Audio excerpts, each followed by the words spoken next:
Hello guys, എല്ലാവർക്കും അവിട്ടം ദിനാശംസകൾ. ഇന്ന് വേറൊരു സ്പെഷ്യാലിറ്റി കൂടി ഉണ്ട് കേട്ടോ. ഇന്ന് എൻ്റെ ബർത്ത്ഡേ കൂടിയാണ്. അപ്പോൾ രാവിലെ തന്നെ ഞാൻ അമ്പലത്തിലൊക്കെ പോയി. ഞാൻ എൻ്റെ വീട്ടിലാണ് കേട്ടോ. അപ്പോൾ ഞങ്ങൾ ഓണം കൂടാൻ വേണ്ടിയിട്ട് വീട്ടിലേക്ക് വന്നതാണ്.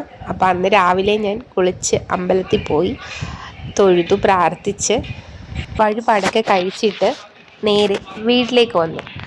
വെളുപ്പിനെ 12 മണിക്ക് തന്നെ നമ്മൾ കേക്ക് കട്ട് ചെയ്തായിരുന്നു കേട്ടോ. അപ്പോൾ ഹാപ്പി ബർത്ത്ഡേ യൂട്യൂബർ എന്നൊക്കെ പറഞ്ഞ് എനിക്ക് സർപ്രൈസ് ആയിട്ടാണ് കൊണ്ടുവന്നത്. അതൊക്കെ കഴിഞ്ഞിട്ട് നമ്മൾ ഉച്ചയ്ക്ക് ഫുഡൊക്കെ ഉണ്ടാക്കി.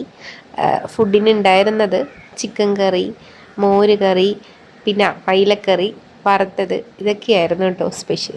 ബർത്ത്ഡേ അല്ലേ, അപ്പോൾ ബർത്ത്ഡേക്ക് ഒരു ഡ്രസ്സ് എടുക്കാമെന്ന് പറഞ്ഞിട്ട് നമ്മൾ നേരെ അടുത്തുള്ള ഒരു ഷോപ്പിലേക്ക് വന്നിട്ടോ.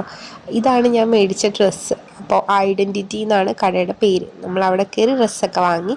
പിന്നെ നമ്മൾ അടുത്തുള്ള കടയിൽ കയറി ഒരു സർബത്തൊക്കെ കുടിച്ചു.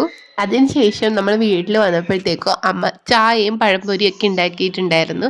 നമ്മൾ അതൊക്കെ കഴിച്ചു. തീർച്ചയായിട്ടും അത് കളിക്കുന്നതിൻ്റെ ഇടക്കും വന്ന് കഴിച്ചിട്ട് ഓടിയിട്ടോ. അതൊക്കെ കഴിഞ്ഞ് സന്ധ്യയപ്പോൾ നമ്മൾ വിളക്കൊക്കെ കത്തിച്ചു. കറണ്ട് പോയി. നമ്മളെല്ലാവരും കൂടി അങ്ങനെ കൂടി കുറച്ച് നേരം ഇരുന്നു കേട്ടോ. അപ്പോൾ ഇത്രയേ ഉള്ളൂ കേട്ടോ എൻ്റെ ബർത്ത്ഡേ ദിവസമുള്ള ഒരു വീഡിയോ ഇഷ്ടമായാൽ സബ്സ്ക്രൈബ് ചെയ്യാൻ മറക്കരുത്. ബൈ.